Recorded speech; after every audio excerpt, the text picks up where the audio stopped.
All right. Well, I emailed your mom sheet music, just for one section of Pachabel. The next part, just the right hand. I emailed it to your mom so that you have it for when you're practicing the next part of Pachabel. Okay, so use this video to practice with for about a week. Okay, let me just review something with you real quick. Okay, what you have right here is a musical staff. You got 5 lines, 4 spaces. How do you read music again? From the bottom to the top. So your first line is here, second line here, third line here, fourth line here, fifth line here. You got 4 spaces. 1, 2, 3, 4. Okay? So that's definition of a musical staff. 5 lines, 4 spaces. And we're going to be looking at the right hand. So you got your treble clef here. Okay? So you want to remember your notes. Each one of these lines has a letter that goes along with it. Okay, so if there's a note that falls on that first line, the note is E. So you gotta remember the same we had for the lines.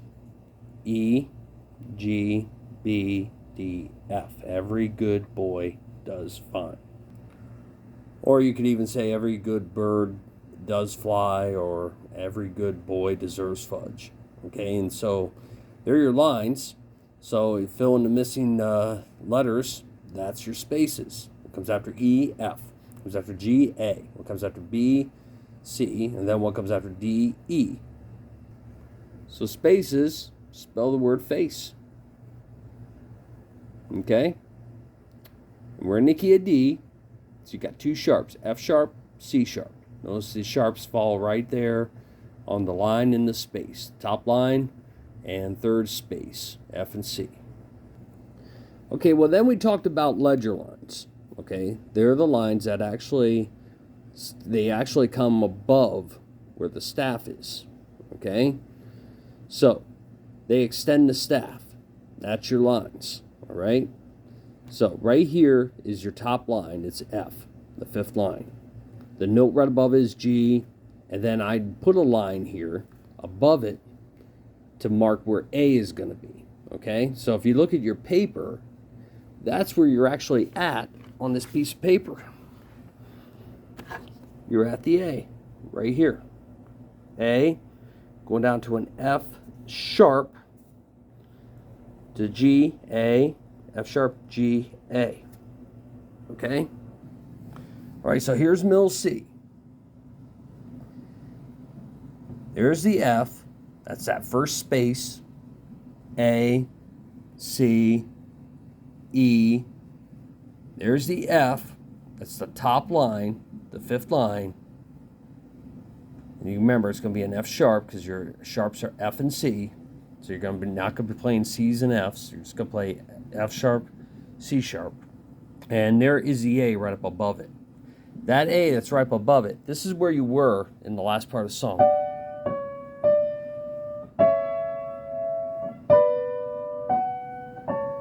Right there. That's where you are for the next part of the song. So it just goes like this. If you're looking at your paper, it starts out with the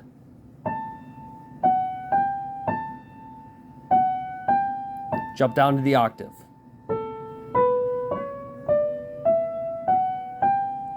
Now, you should recognize that.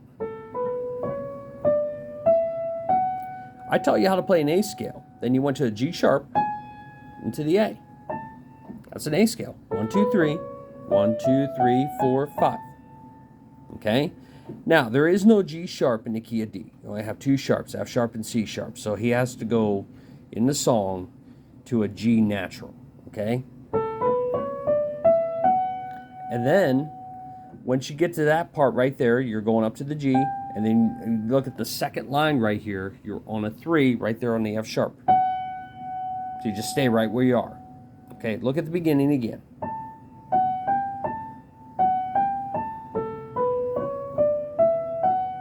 And now stay right where you are for the second line. You're on a 3. Now he doesn't repeat the like he did in the top line. Okay, so he just goes jumps down an octave to the F sharp.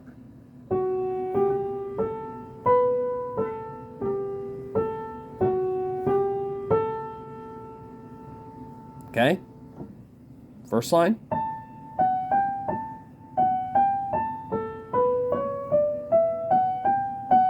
And then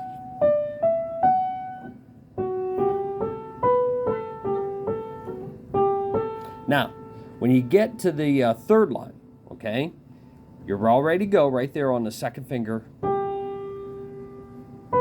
Switch and put your 1 right here on the G. Like a D scale now. Okay, so here you're on the third line, I mean.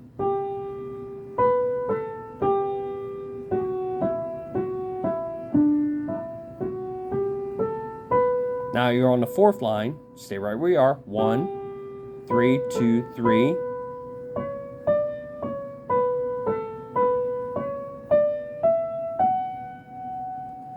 Okay, now if you're wondering why I circled all these notes right here.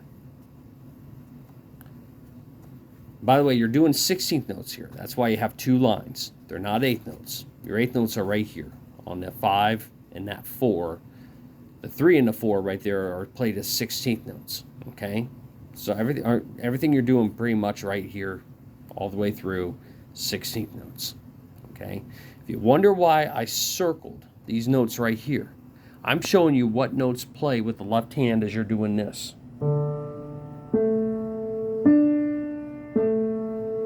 Okay, which we're not going to worry about that right now.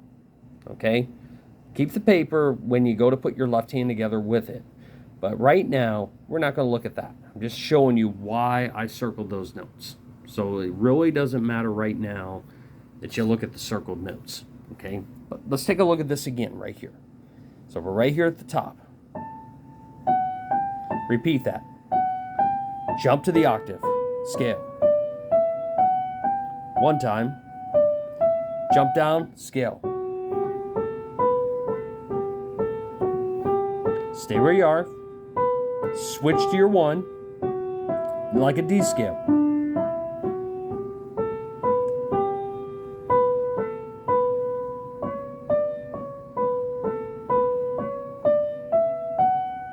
Okay? Now, something interesting about what you're doing right here. This is Baroque music, okay? Baroque music meaning it's music that was actually written and played before the classical period, okay? Around the same time as like Handel's Messiah. Okay, so you had Handel, you have Bach, and actually I got a Bach book right behind it. Okay, so you got Handel, you got Bach. All this is Baroque music. This is all before the piano. So they would have been using the harpsichord, the clave, and the organ would have been the keyboard instruments that they would have been using. And a lot of this music had inspired a lot of the rock and roll music and the pop music that we hear today. Okay, you can actually pull these up on YouTube if you want to take a listen to them. But a lot of the songs that came out of the 60s and the 70s, rock and roll music, has actually been inspired by a lot of the Baroque music, especially Bach and Handel. Even some of the Christian music, the Christian pop music that came out of the 80s. And here, let me just show you a little sample of something. This is Bach's Minuet number 1.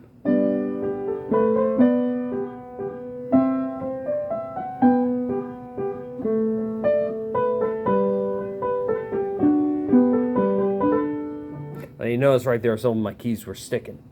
Well, that Minuet number 1 in G major, actually became a pop song back in the 70s called A Lover's Concerto. Okay? In Minuet number 1, he has a part of the song, see if I can get it all in here video.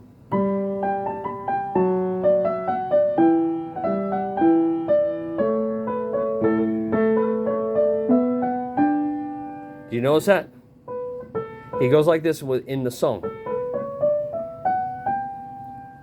Now, no one really knows if Bach was inspired by Pachabel. Pachabel was early Baroque. Bach was later Baroque, period. Okay, so no one really knows if Bach really was inspired by Pachabel, but a lot of the same scale structure that Bach uses, that Pachabel uses in Canon D. I got it backwards again. A lot of the stuff that Bach uses in Minuet Number 1 is very, very similar to some of the stuff that you hear in Pachabel. And for instance, the scale uses right there. That's used in both Pachabel and in Bach's Minuet Number 1. Okay? So some people question, well, was Bach trying to imitate Pachabel? But the truth is, during the classical or the Baroque period, a lot of composers used scales. Okay, so that was very, very common. Now, if you want to hear something really, really interesting, there are a bunch of pop songs came out 60s and the 70s that really were inspired by a lot of the Baroque music that you heard during this time period. For instance, and we talked about this before, if you go on YouTube and pull up the song by Vitamin C, it's called Vitamin C, Graduation, Friends Forever. It's the whole song is pretty much Pachabel. The only difference is she put words with the melody, okay? And they play a lot of graduation ceremonies. There's an old Beatles song called Blackbird. The guitar part in the intro was written by Paul McCartney of the Beatles. However, it was inspired by Bach. His song Penny Lane, that he wrote for the Beatles, has the Bach trumpet in it, which is actually based off of one of Bach's Brandenburg concertos, Concerto Number 1. There is an Aerosmith song from the 70s called Dream On, which opens like this.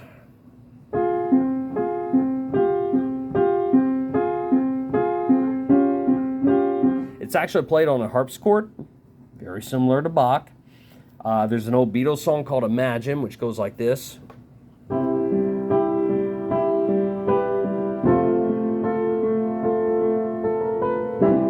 That was actually based upon Bach.